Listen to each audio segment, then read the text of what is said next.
Broadcasting from the business capital of the world, this is the Podcast Business News Network. Welcome back, everybody. She has such fresh perspective on all types of interior design. If you're looking to change your living space, your workspace, and we've talked about all different types of all different styles for design. Today, we're going to look at some of those situations that sometimes go bad. We all have them in our lives, our occupations, and this is kind of like we're peeling back the curtain for an interior designer and things you got to deal with sometimes. MaryJo Major, our professional of the year, is back with us. How's it going? Hi, Steve. It's going great. It's going well. I'm sure you've seen a lot, experienced a lot. Yes.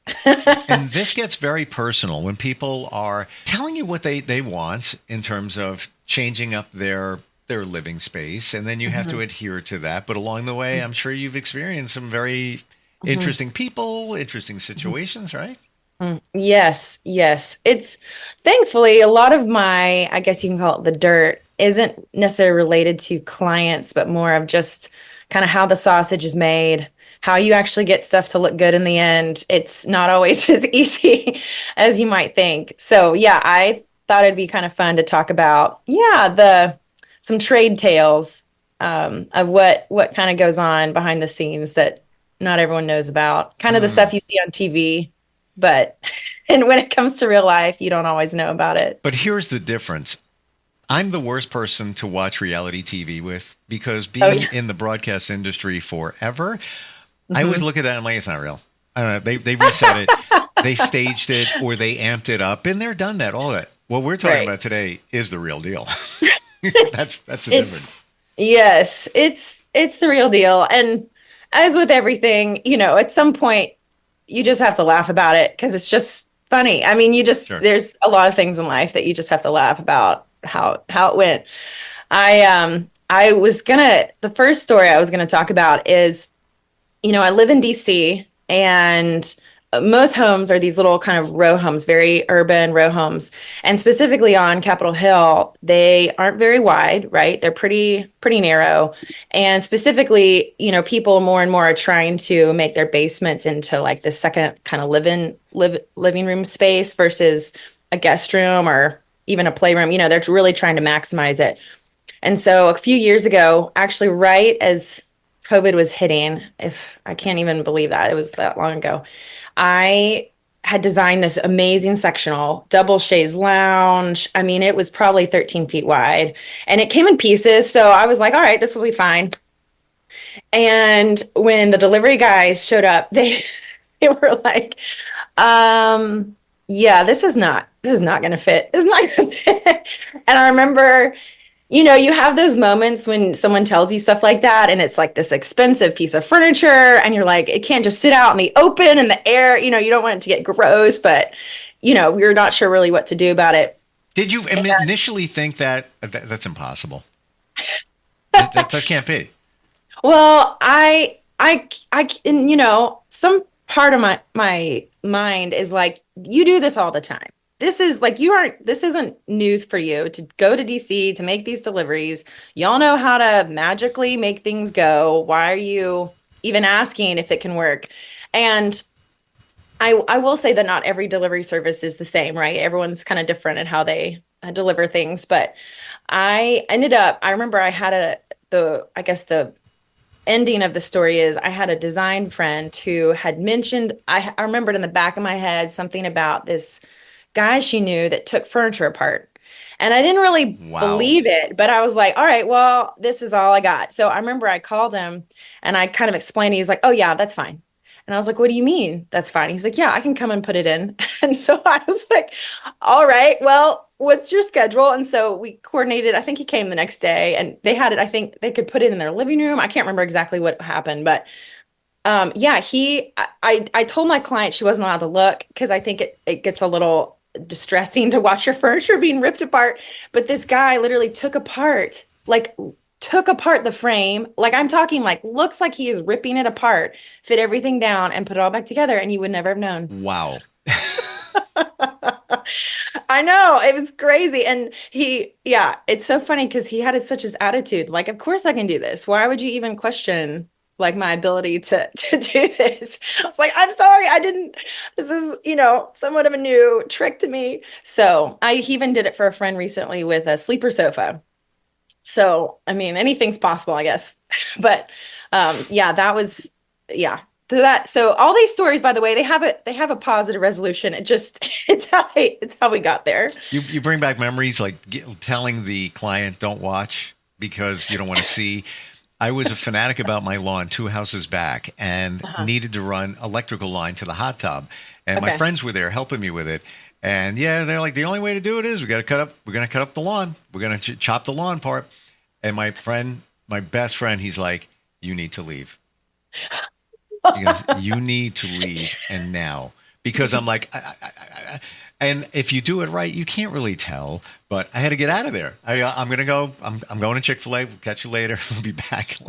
Text me when you're done, because you don't want to see. You don't want to see what's going on there. You don't want to, yeah, you don't want to see. And part of my job is to make the experience go really smoothly. And so you can't, there are times when you can't really hide certain stuff from happening, when things are really Mm. off. But yeah, that's part of it is shielding them from Yes, yes. from the stress. Yes. And in talking about this one story, I'm actually reminded of another one where my client had a little sunroom and we wanted to do this really beautiful bright teal velvet sectional sofa, like a little more like a chaise. So it's the kind where you can put your feet up. And it was going to be this lovely spot where they had all these visions of how they were going to, play with their kids and all this stuff. And I asked them, whenever I was about to order it, I had measured, but I wanted to verify the measurement. And so I said, hey, would you mind just measuring one more time? And so they did. And so we ordered it. And sure enough, when it came, I didn't, we both kind of forgot about baseboards. So because of the baseboards, it literally didn't fit on the wall. So in order to fit, we had to like literally carve out the baseboards where the sofa was so it could like get where it was supposed to be. Cause I think it was just a half inch. You know what I mean? It was just so tight. Wow. Um, I know. So yeah, luckily that worked. Wait, I'm bringing back. You're sparking my memory. My current couch with the Chase Lounge. I bought it in a rush. I moved kind of in a rush. Uh-huh. And this is 2 years ago, and I Right. had this vision of, well, yeah, I can move it. I'm thinking ottoman, probably detachable because I had an ottoman Oh yeah. previously and got, but the furniture was old, so I got rid of it. But I love Mhm. moving that, and it doesn't. What I have now doesn't move. It just at the end of the couch, and it extends. But I had no idea because I bought it so fast. I just assumed Oh, it's all good. But it would be a little more flexible if I want to sit in the middle of the couch and then move it down there a la ottoman. But I know. yeah, the Chase Lounge sounds good sometimes. Yeah, maybe not the best. Um, so the Yeah. molding just for the Chase Lounge section, you had to carve that out. Yeah, we had to rip it off the wall. Wow, wow, just so you can push it back. Crazy. I know. I know. It was, I mean, like I said, thankfully it worked with that. If it hadn't, in those, the kind of the only other option is to have to reorder it or, talk to the vendor about how Yeah. to get it fixed, which, that kind of stuff, it's not like it never happens. It takes longer. And when you've been looking forward to something for 3 months, it's hard to say, all right, now wait some more. But Mm. it will in the end be the best. But yeah, I'm thankful that that's all it took. To your credit, you got it done. I got it done. Yes, got it Yeah. done. Got it done. And the other, when we're talking about things that fit, I had another client, this was early on in my career, who wanted some bar stools for her island. And she had some that she liked. And so we were just like, great, we'll just, find some that are exact same size, a little bit different, but, the same kind of look. And so we ended up finding some that were the exact, literally to the inch, everything was the right thing. And we had this beautiful fabric that had like this special pleat on the back. I mean, it was like this whole thing with like these special buttons and like all these, you know, all these different little details about it. And I remember the delivery guys came to drop them off. And it honestly, Steve, it was one of my most embarrassing moments, I would say, is my sweet client. They weren't, they weren't the right size. She couldn't fit in them because the way that the chair was on the new chair, it had an inch or a half inch that came on either side because it had like a side part, and her other stools were just kind of all the way open. So because of that, she couldn't fit in her own bar stools. I'm laughing inside, but also biting my cheek at the same I time because know. I can It's feel the terrible. angst. Like, and then how do you, she's sitting there, well, they're nice, but yeah, I'm not I that know. comfortable. How does she like I, approach that? exactly. Well, I think she was, I mean, and she was an older client. And I just remember, it's something again, you don't even really always notice or think about. But again, my job is to make it a positive experience, right? Sure. Not one where it shames someone or makes them feel uncomfortable. And so I, of course, felt super, yeah, embarrassed. And so we ended up quickly finding, an alternative because no one wants something in their home that doesn't fit. That's not fair. So we found another option and we had it quickly, customized. And anyway, it worked out well, but it was something that, yeah, I will never forget how, Awkward. yeah, it's those details. It's, the devil's in the details. It is. It's so true. You have to really pay attention. And each one of these experiences, as with most industries, you kind of learn, right? Or at least you hope you do. And Hmm. so each time you come across something else, you kind of have this, wait a second, did I check for this? Did I think about this? Just because, yeah, you want to make sure that you don't repeat the same mistake again. This one, I'm gonna give you a pass on this one because it's an isolated situation. Right. You're not measuring her butt. I Like, know. how do you, I know. what do you do with that? Yeah. She liked it, so one would assume that she processed. I like that because I can also fit in it in my mind. Um, Yeah. I mm, mean, yeah, it was a little awkward all around, but like I said, luckily we were able to kind of move past. But I mean, I did, and she still hired me to do other stuff. So we didn't, burn any bridges through it either, which I also sure. felt like was a positive sign. Hmm. And so anyway, but on the same note, as we're talking about chairs, I have a really good one, Steve. I have a really good story. Okay, so I'm going to rewind the clock a little bit to, again, back in the dark ages of 2021. There was a foam factory that exploded in Texas. I don't know if you ever heard anything about any heard about this. But the ripple effect meant that people couldn't get their furniture for months and months and months and months and months because the foam in all different furniture was back ordered because they had to literally rebuild the factory. They literally didn't have it.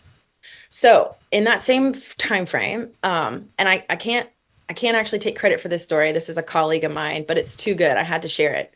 She had a client who'd gotten some dining room chairs done, and it was from a store, and the dining room chairs came, and she reached out to my buddy and she said, "Hey, I think something's wrong with these chairs."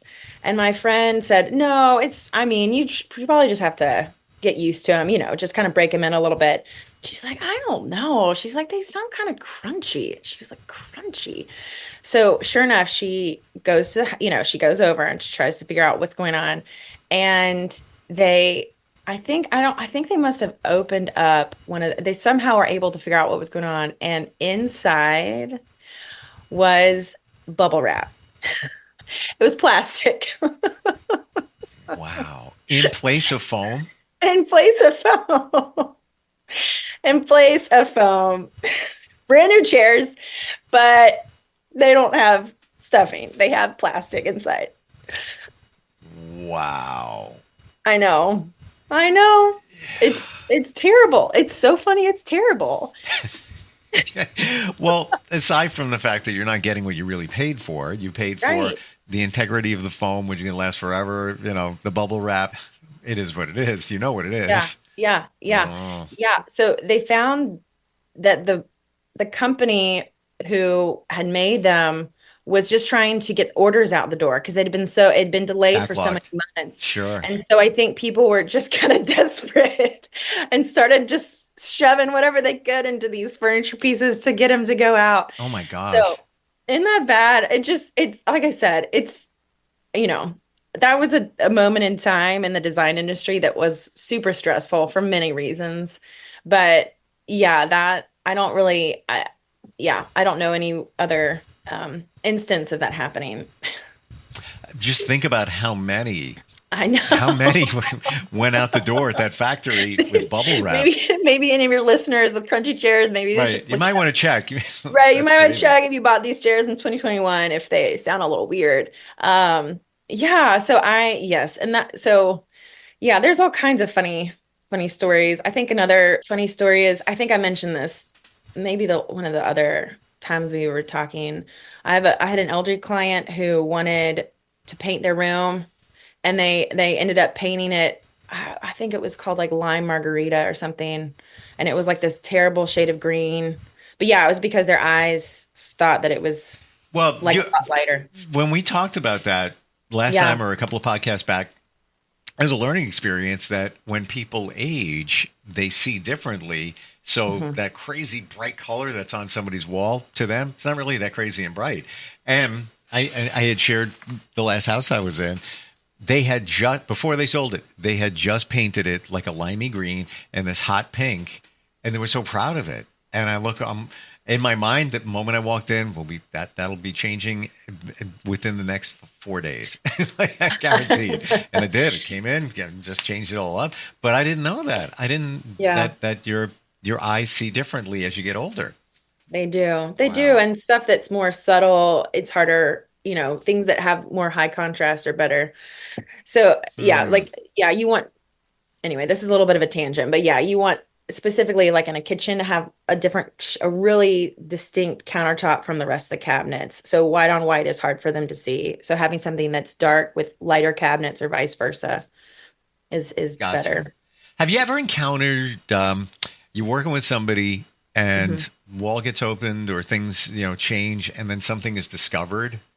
I guess bubble wrap's one of them, but any Oh. odd things? Most of the time it's little relics. When I say relics, I mean like magazine clippings Okay. from let's see, what was the oldest one? It was I think around the turn of the century in Hmm. like the 1920s, 1930s, I think. That was one of my clients.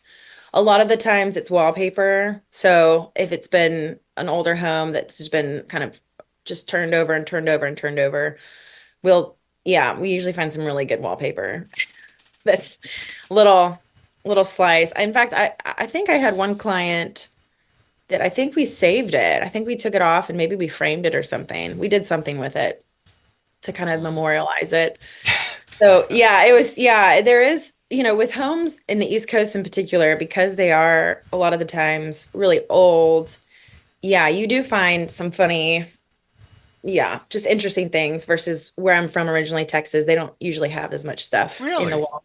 I didn't know that. Yeah. I didn't know that that would make a difference. I know once met a contractor at a networking event. We were just talking. I don't even know how this came up, but they opened up a wall. It was kind of a void, Okay. to your point, older house, and inside this opening, and they were gonna reconfigure it, knock down a wall, get some extra space. When they opened it up, there was a creepy looking doll on a chair just sitting Ooh, there, and the construction team were so freaked out about it that they wouldn't do the job. So it was decided we're closing the wall up and we're just going to leave it the way it is. And that was it. And they continued doing what they needed to do around the creepy doll, but it was like just sitting there in a chair, just like nasty, like yeah. ew, that's so gross. I, yeah, we found there was one home. I think we did find part of a book. I can't remember how old it was though. I don't know if it was that old, but yeah, anything super big.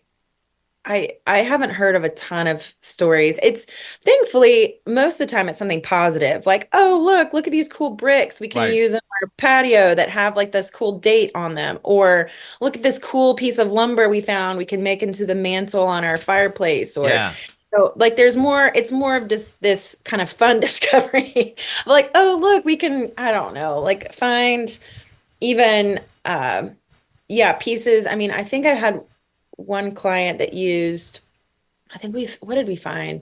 Maybe it was just pieces of wood. I don't know, but they did end up making something with it.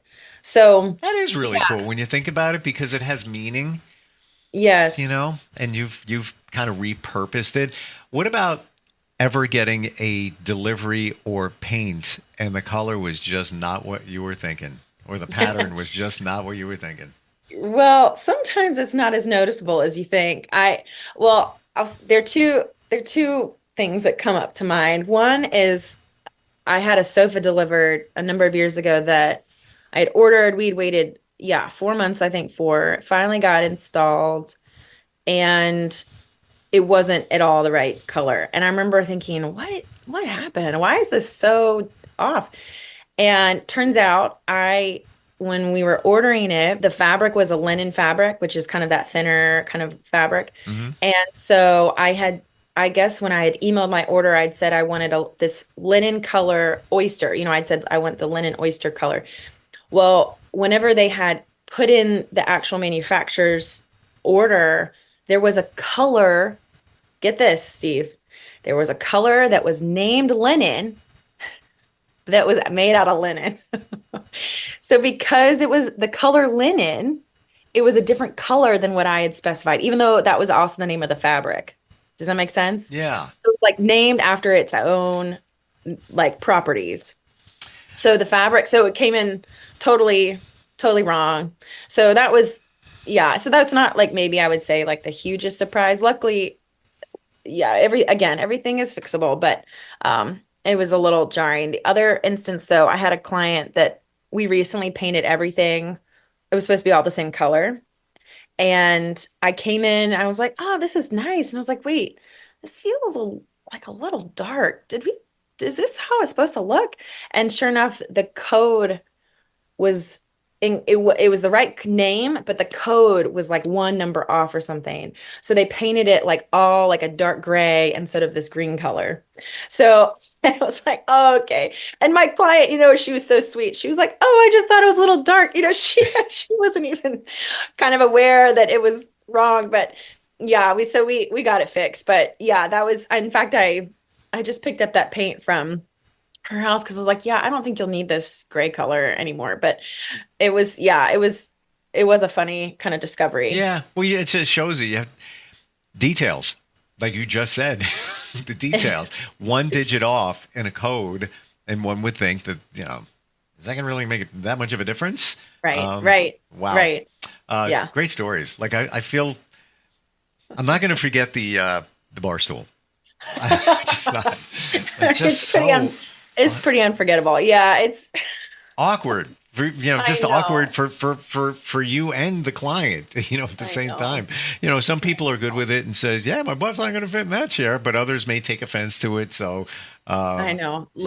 Thankfully she was the first option. Yeah, it was.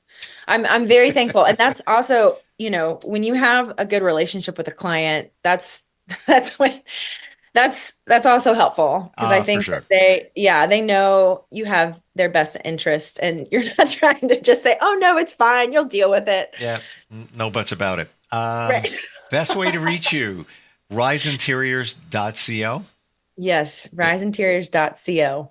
And the details, not .com, Yes. .co. That's right. That's Yeah. right. .co for company. Yes. MaryJo, always great having you on here. Love your energy. You make decorating fun. I believe I've said that before, but it really is. You make it feel like a fun process, which it should be. The end result, you're going to feel good. Yeah. Thank you. Thanks, Steve. Thanks for being here. All right. We'll be right back.